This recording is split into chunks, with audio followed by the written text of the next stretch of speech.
still plugged in. That's smart of me.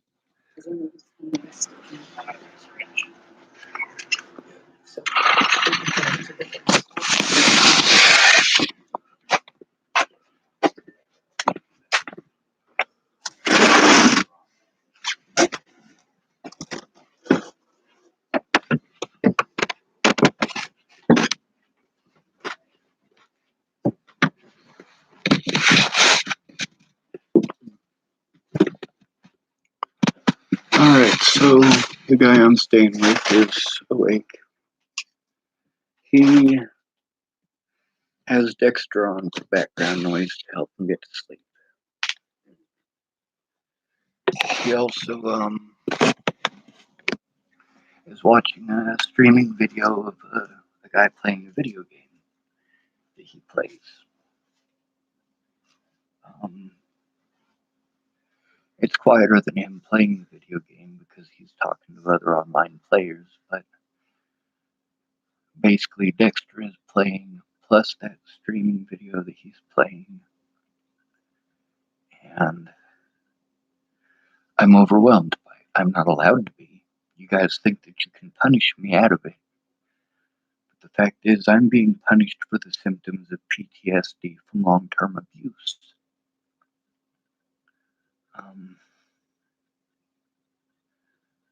Literally, I needed a safe environment. This isn't it. Now, I'm in no danger of him harming me.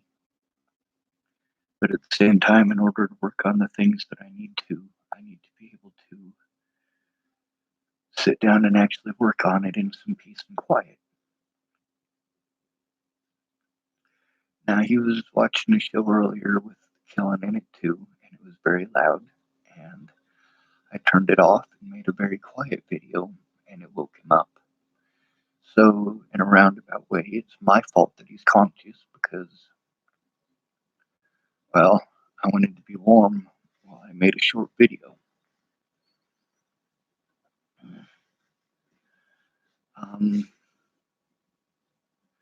The only time that I can actually get any work done at any of the places that I've been is when they're gone. And in most of those places, they're hardly ever gone. The guy that I'm staying with, it's wintertime. He works construction for a guy who doesn't really have much work right now, so he's home every day. And he's up playing video games most of the night. Shannon Alvarado's, she doesn't have a job. Her job is to stay at home and take care of the kids, which I personally believe is a job. But the thing is that Shannon's very, very loud. She has a lot of help, a lot of it. She has a roof over her head that she doesn't need to worry about. She has two immigrants who come over and help with her father, and she doesn't like them very much. How could you expect somebody who has a Nazi uniform hanging up in their closet to like immigrants? Fuck it, right? But she didn't say anything racist while I was there. She made a couple, well, I guess she made a couple of snide comments about imports, which I felt was kind of rude. She also took away their Christmas bonus, and she let them know that right before Christmas. Trains going by, it'll probably honk here shortly. Sometimes they don't honk at night.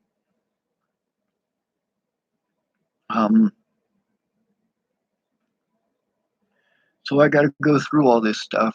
At Brett Roloff's, the only time that I was able to sit down and work on it was when he wasn't home. And, well, his girlfriend at the time, Amber, she lost her job the day that I got there.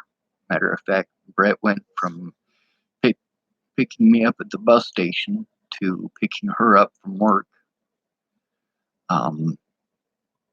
And they were meth dealers. I mean, they were pretty much always home. There was always some sort of screaming or fighting going on. or shit talking while smoking meth.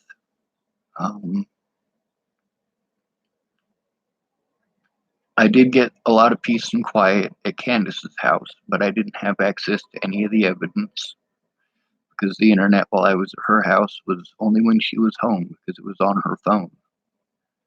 So then there's Lana and Amanda's. They're pretty much always home. Lana, as long as I've known her, she hasn't had a real job ever. The closest that she had was she was cutting dog's hair maybe once every 3 to 5 weeks, I guess. It wasn't very often. Now she had Give 'em at a home. That was a dog rescue, and I volunteered there for 2 years. And when they moved to Montana, I took it over for 2 years. It wasn't easy, but at the same time, Lana was doing most of that work. Her daughter was, and I was. As far as the actual taking care of the dogs, the scooping of the dog shit, the cleaning up of the messes, um, feeding them, things like that. That was my job or Amanda's job.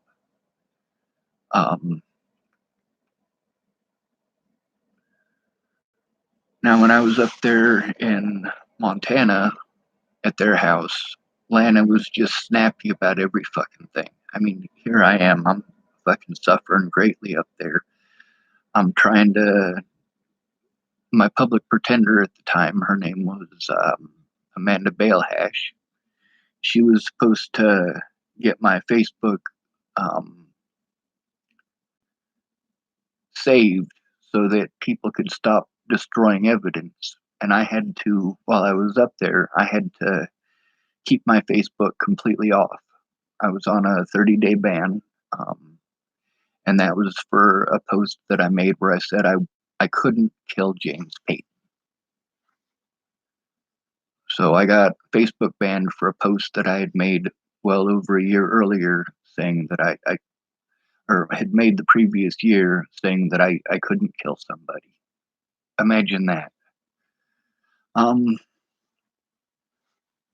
So my Facebook was off, so nobody could see it, nobody could destroy any evidence, and so on and so forth. And I was waiting on Amanda Balehash to get a hold of me and let me know that she'd gotten that through and that evidence was saved. But she never got back a hold of me. She finally got back a hold of me to let me know that the charges against me were dropped. But while I was at Lana and Amanda's, Lana and Amanda are always home.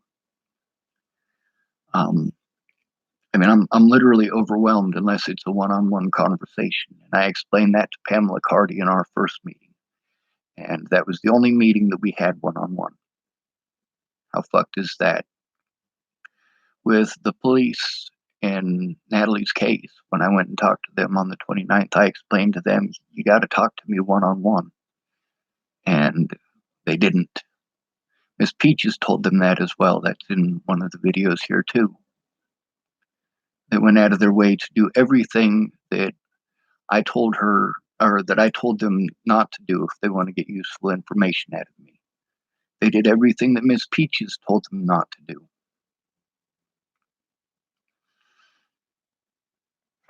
This system is fucked, and I am fucking freezing my Royal Rastafarian nays off. Now, I finally got some time to myself today because the guy I'm staying with had to give somebody a ride. Somebody he owes some money to. So he gave this guy a ride, and after listening to him all night playing the video games and stuff and playing Dexter and the movie with Christina Ricci being a dead person and like fuck. I can't function without a safe environment, but a safe environment for somebody who is autistic, suffering from PTSD and overwhelmed is not the same as, oh well, nobody's able to hit you right now. It's not the same at all. I have work I need to get done. And I can't get that work done with Shannon screaming, with Brett screaming, with Amber screaming, with Dexter streaming on the TV. You know, I mean, if I play video games, I immerse myself in the video games. I don't have music playing and the video games and Comedy Central and trying to hold a conversation all at the same time. I can't do it. Telling me that I can do it doesn't give me the ability to do it. Meanwhile, this jurisdictional stuff, you know, it's those officers, Sheriff Scott DaCosta and Chris, whatever his name is, came over to talk to me about people that I was harassing. And I am harassing them. They should have come forward. They should have tried harder. Now, don't get me wrong, Pamela Cardi didn't make any fucking effort to try to get a hold of them or to get any information from them. I mean, they basically made every effort they could not to do their jobs, and that's why I threatened to sue them. Now, after you threaten to sue your public pretender should go away. They should give you a new one, because obviously your public pretender isn't doing their goddamn job. They did everything in their power to prevent me from showing evidence, just like the police did. Evidence that I have since been able to show, at least in part.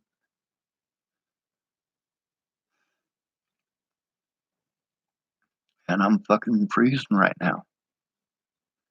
My fingers are too cold to type. That stuff that I typed earlier, I typed it while I was downstairs in the warmth. But I want to show you something.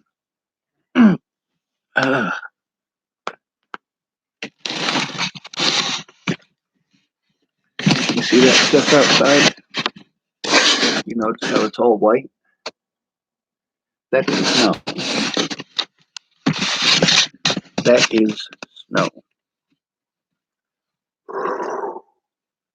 I can literally see my breath in here.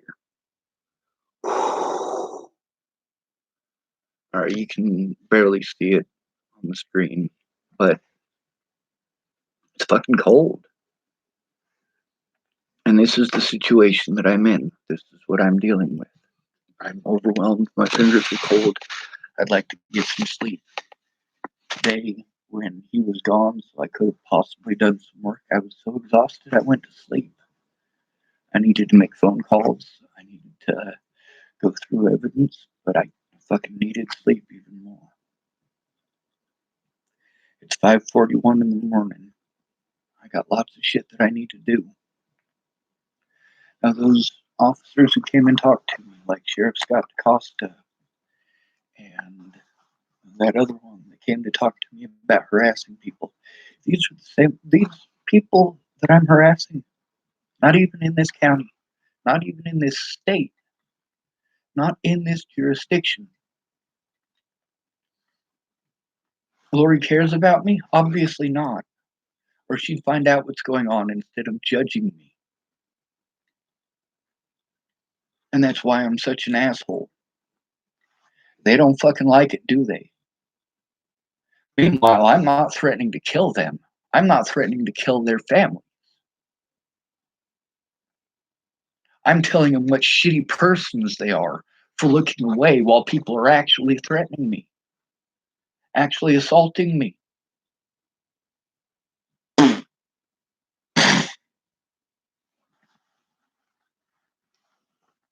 Mandy Hughes and Alyssa Rainwater. These officers told me they couldn't do anything about Ted Bollinger.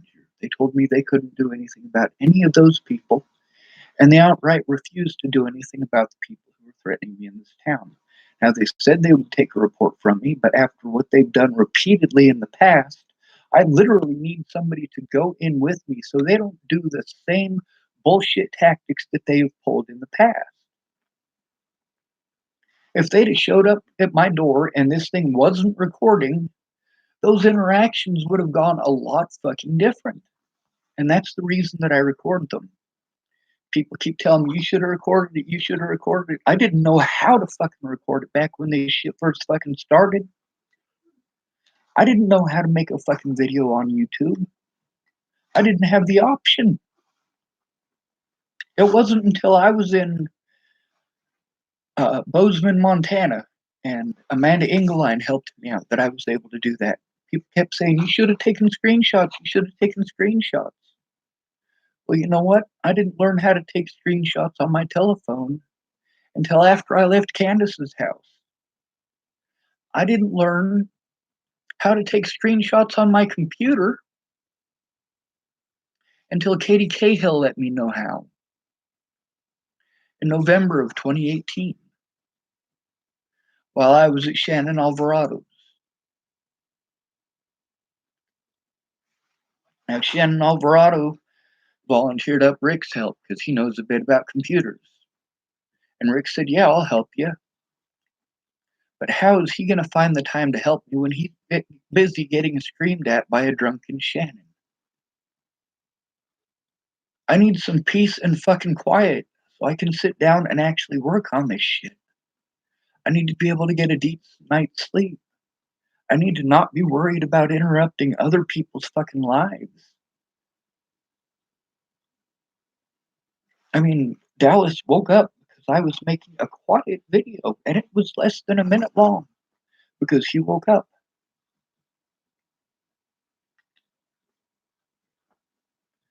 I need actual help. Not pretty fucking words, not people screaming, not people telling me I need to do this and I need to do that. Sean, you need to download this program and that program, and these programs and those programs. And Sean, I'll walk you through it. When? When are you going to find the time to walk me through it? When are you going to find the time to answer your phone? When I need help because I need to troubleshoot that stuff and you're not seeing what I'm seeing, what do? We're at an impasse because all you want to do is fucking text and assume.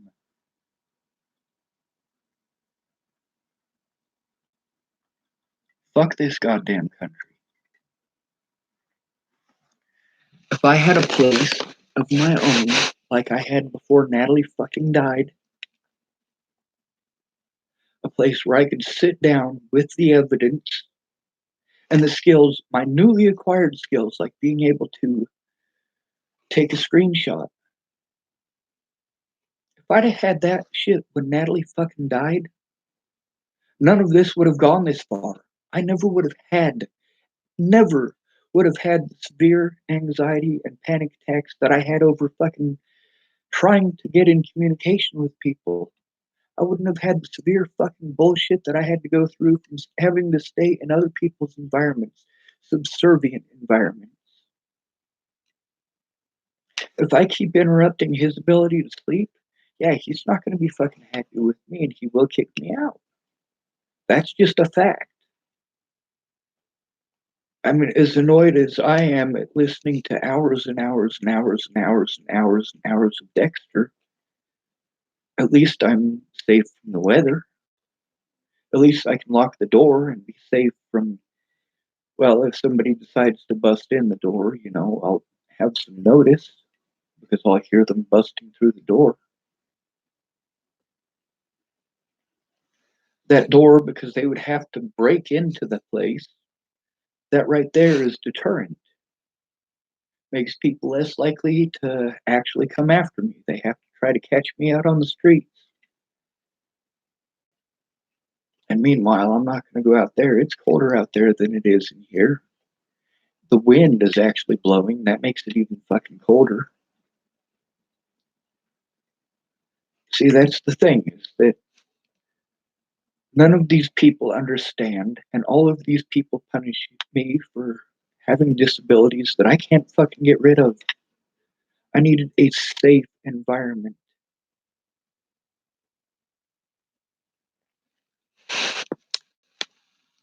In order to do all of the things that all of these people expect me to do, I need a safe environment. I have to wait until the guy that I'm staying with is not here in order to make the phone calls that I need to make, or I need to make them up here where it's fucking freezing.